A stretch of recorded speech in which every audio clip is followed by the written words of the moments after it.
കൊല്ലത്ത് നഴ്സിംഗ് വിദ്യാർത്ഥി നജാദ് ജീവനൊടുക്കിയ സംഭവത്തിൽ ആരോപണ വിധേയരായ 4 അധ്യാപകരെ സസ്പെൻഡ് ചെയ്യുമെന്ന് മാനേജ്മെന്റ്.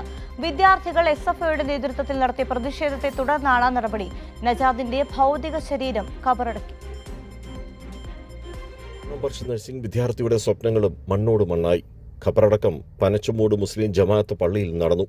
നഴ്സിംഗ് കോളേജിലെ അധ്യാപകർ നജാദിനെ പരീക്ഷ എഴുതാൻ അനുവദിക്കില്ലെന്ന് ഭീഷണി മുഴക്കിയതാണ് നജാദിനെ മരണത്തിലേക്ക് തള്ളിവിട്ടതെന്ന് ആരോപിച്ചായിരുന്നു സഹപാഠികളും മറ്റു വിദ്യാർത്ഥികളും SFIയുടെ നേതൃത്വത്തിൽ കോളേജ് ഉപരോധിച്ചുകൊണ്ട് പ്രതിഷേധിച്ചത്.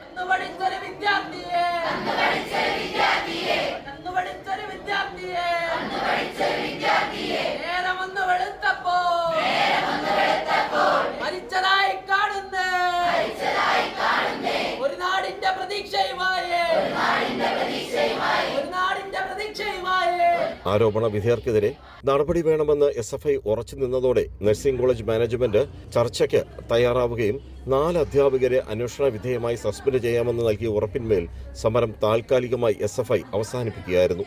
ഞാൻ നിങ്ങളെ അറിയിക്കുകയാണ്, ഭരണസമിതി ചെയർമാൻ അറിയിച്ചേക്കുന്നത് ഈ 4 അധ്യാപികമാരെ സസ്പെൻഡ് ചെയ്ത വിവരം നിങ്ങളെ അറിയിക്കാനാണ് പറഞ്ഞേക്കുന്നത്. വിദ്യാർത്ഥികൾ ഉന്നയിച്ച മുഴുവൻ ആവശ്യവും മാനേജ്മെന്റ് അംഗീകരിക്കുന്ന നിലയാണ് ഉണ്ടായിട്ടുള്ളത്. ഇതിനകത്ത് ആരോപിച്ച 4 അധ്യാപകരെ സസ്പെൻഡ് ചെയ്യുന്ന നിലയും മാനേജ്മെന്റ് സ്വീകരിച്ചിട്ടുണ്ട്. അന്വേഷണ വിധേയമായിട്ടാണ് അവരെ സസ്പെൻഡ് ചെയ്തത്. അതിൻ്റെ ഭാഗമായിട്ടാണ് ഇന്ന് ഇത്തരത്തിൽ ഈ സമരം സംഘടിപ്പിക്കുകയും ഇപ്പോൾ ആ സമരം വിജയത്തിലേക്ക് എത്തിയതിൻ്റെ ഭാഗമായിട്ട് സമരം അവസാനിപ്പിക്കുന്ന സ്ഥിതിയുമാണ് ഉണ്ടായിട്ടുള്ളത്. അതേസമയം പരീക്ഷയ്ക്ക് ആവശ്യമായ പേപ്പറുകൾ ഫയൽ ചെയ്തില്ലെന്ന് ചൂണ്ടിക്കാട്ടുക മാത്രമാണ് അധ്യാപകർ ചെയ്തതെന്നും നജാദിനോട് മോശമായി പെരുമാറിയിട്ടില്ലെന്ന് പരബ്രഹ്മ നഴ്സിംഗ് കോളേജ് മാനേജ്മെന്റ് അറിയിച്ചു.